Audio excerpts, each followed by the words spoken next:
become president, I will tell everybody to be nice and not fight, just problem solve. And if they don't, then tell somebody.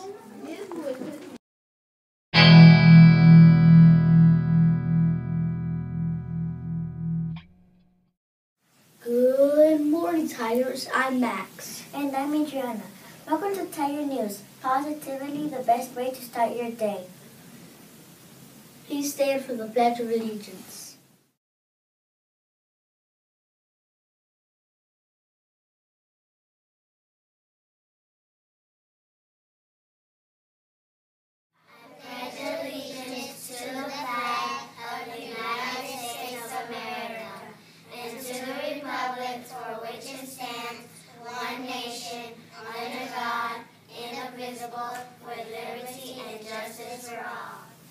You may be seated, please. Please pause for a moment of silence.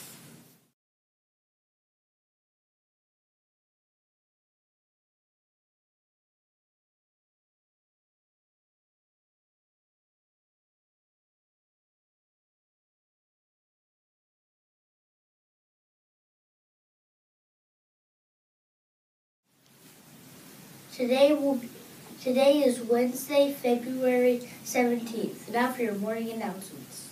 Students, please remember that uniforms must be worn Monday through Thursday. Now it's time for Weird Fact Wednesday with Miss Melina's dog, Bobby. Did you know raw termites taste like pineapple? So weird. Do you think we made it to our destination? I know that I read last week. Let's check in with Mrs. Melina to find out.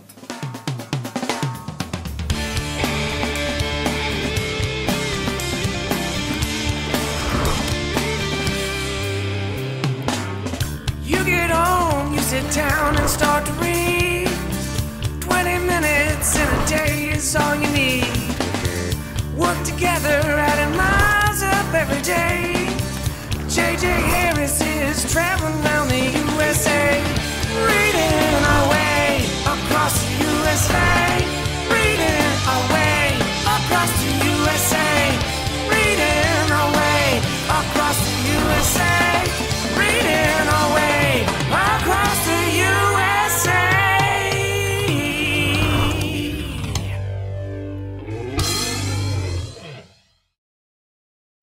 Good morning, Tigers! Miss Melina here with an update on reading our way across the USA. So, did we make it to Cape Canaveral? What's our next destination? Let's find out. Woohoo! We made it! We just barely reached our destination. As a school, we read 193 miles. We needed to go 237 miles. If you see a teacher, make sure that you say thank you. Without their reading miles, we wouldn't have gotten this far. So, now that we're here, let's learn all about Cape Canaveral, Florida.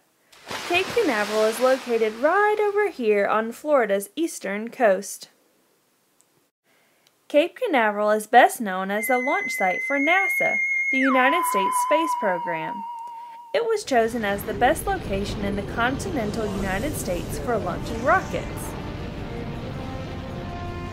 It was chosen because it allows for launches out over the Atlantic Ocean, and it is closer to the equator than most other parts of the United States, which allows rockets to get an extra boost from the Earth's rotation.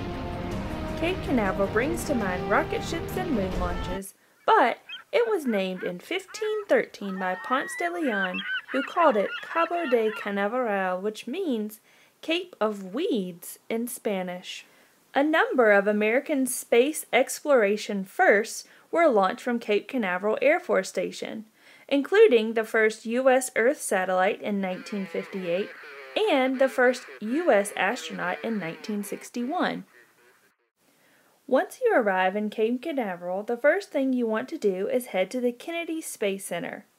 First, you'll want to stop at the Apollo and Saturn V Center. At the center, it's impressive to stand underneath the actual gigantic Saturn V rocket. and service and command modules for moon landings.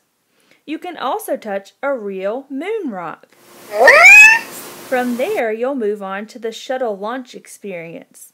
In this launch simulation, you'll feel like the astronauts when they take off in the space shuttle at 1,000 miles per hour. You'll have the sensation of G-forces, and once you reach orbit, you'll have a view of the Earth and stars. It's a very realistic experience for us without all the training it takes to become an astronaut. After that, you can head over to the robot garden, which is not a garden at all, but you can see the actual Mercury, Gemini, and Apollo rockets. Standing in the shadow of such giants, you can just imagine what it took to launch those rockets into space. Last but not least, you can head over to the astronaut encounter, where you can ask a real shuttle astronaut questions. How cool is that? Well, that's all for this week. Remember to read, read, read. Tell your friends we can't do it without them. Next week we're headed to Alabama. We'll need to travel 547 miles to get there by next Monday. I know you can do it. And remember, you can check out where we've been and where we are now right outside the library. See you next week. Let's see what our lunches are. Sounds good. After that, we'll check in with Helen in the weather studio.